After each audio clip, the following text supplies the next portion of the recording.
சிலிண்டரில் உள்ள piston ring நெருக்கமான இடைவெளி, பிஸ்டனுக்கும் லைனருக்கும் இடையே உள்ள கிளியரன்ஸ், கிராங்க் பின் மற்றும் connecting rod, big end bearing இடையே உள்ள இடைவெளி ஆகியவற்றை அளவிடவும்.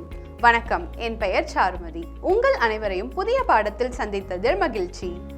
என்ஜின் சர்வீசிங் என்பது பிஸ்டன் மற்றும் சிலிண்டர் இடைவெளிகளை ஃபீலர் கேஜ் மூலம் சரிபார்ப்பதை உள்ளடக்கியது. அதிக இடைவெளி கசிவுகளை ஏற்படுத்தும் மற்றும் இயந்திர செயல்திறனை குறைக்கும்.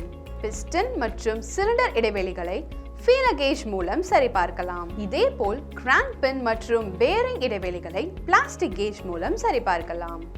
இந்த டெமான்ஸ்ட்ரேஷனின் முடிவில் உங்களால் இதை கற்றுக்கொண்டிருக்க முடியும். அவை: பிஸ்டன் மற்றும் சிலிண்டர் கிளியரன்சஸ்களை மெஷர் செய்யவும், கிராங்க் பின் மற்றும் connecting rod, big end bearing கிளியரன்சஸை மெஷர் செய்யவும், தேவையான டூல்கள் மற்றும் இன்ஸ்ட்ருமெண்ட்டுகள்: spanner set, torque wrench, vice, outside micrometer, inside micrometer, தேவையான எக்யூப்மெண்ட்டுகள் மற்றும் ஸ்பேர்கள், பிஸ்டன் மற்றும் கனெக்டிங் ராடுகள், தேவையான மெட்டீரியல்கள், பனியன் cloth. Task 1: piston ring and கேப்பை மெஷர் செய்தல். சிலிண்டரில் ஒரு கம்ப்ரஷன் ரிங்கை ஸ்கொயராக வைக்கவும். பிஸ்டன் ஹெட்டுடன் ரிங் செல்லும் தூரத்தின் அடிப்பகுதிக்கு அதை தள்ளுங்கள். ரிங்கின் முனைகளுக்கு இடையே உள்ள கேப்பில் ஃபிட் ஆகக்கூடிய லார்ஜஸ்ட் சைஸ் ஃபீலர் கேஜை செலக்ட் செய்யவும். இந்த கேப்பை ரிங் கேப் என்பார்கள். ரிங் கேப் மிகவும் சிறியதாக இருந்தால் கேப்பை அதிகரிக்க ரிங்கின் எண்டுகளை கவனமாக ஃபைல் செய்யலாம்.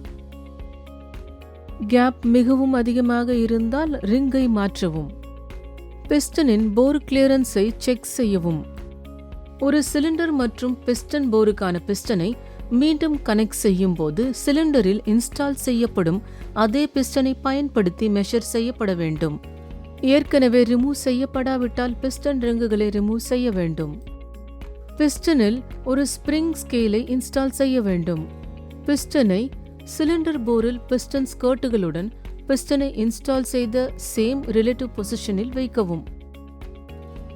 பிஸ்டன் ஸ்கர்ட்டுக்கும் போருக்கும் இடையே ஃபீலர் கேஜை இன்சர்ட் செய்யவும். ஸ்பிரிங் ஸ்கேலை பயன்படுத்தி சிலிண்டரிலிருந்து பிஸ்டனை வெளியே இழுக்கவும். ஸ்பிரிங் ஸ்கேலின் ரீடிங்கை ரெக்கார்ட் செய்யவும். சரியான ஸ்பிரிங் கேஜ் ரீடிங் கிடைக்கும் வரை ஃபீலர் கேஜ்களை மாற்றவும். சரியான ஸ்பிரிங் கேஜ் ரீடிங் பெறப்பட்டால் அந்த நேரத்தில் பயன்படுத்தப்படும் ஃபீலர் கேஜ் சைஸ் தான் பிஸ்டனின் போர் கிளியரன்ஸ் ஆகும். பிஸ்டன் ஸ்லாப் மற்றும் அதன் விளைவாக பிஸ்டன் மற்றும் சிலிண்டரில் வியர் ஏற்படுவதை தவிர்க்க அதிகப்படியான பிஸ்டன் போர் கிளியரன்ஸ் ஆனது கரெக்ட் செய்யப்பட வேண்டும் என்பதை நினைவில் கொள்க. டாஸ்க் 2: கிராங்க் பின் மற்றும் கனெக்டிங் ராட், பேரிங் ஆகியவற்றை மெஷர் செய்யவும்.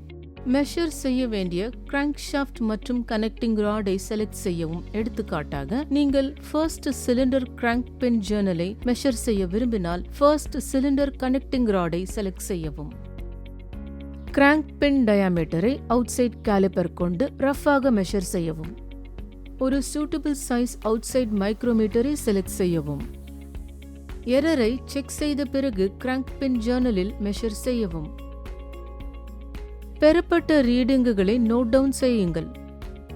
இப்போது கனெக்டிங் ராடை வைஸில் வைத்து டார்க் கிரென்ச்சை பயன்படுத்தி பேரிங் கேப்பை டைட் செய்யவும். கனெக்டிங் ராட் போல்ட்டுகளில் சரியான டார்க்குவை செட் செய்யவும்.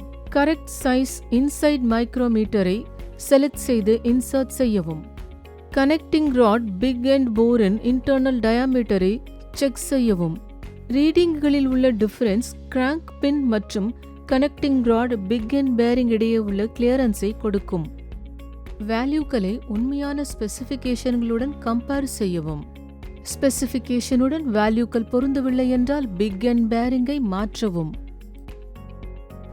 இவ்வாறு சிலிண்டரில் உள்ள பிஸ்டன் ரிங்கின் நெருங்கிய இடைவெளி, பிஸ்டனுக்கும் லைனருக்கும் இடையிலான இடைவெளி, கிராங்க் பின் மற்றும் connecting rod, big end bearing இடையே உள்ள கிளியரன்ஸ் ஆகியவற்றை அளவிட கற்றுக்கொண்டோம்.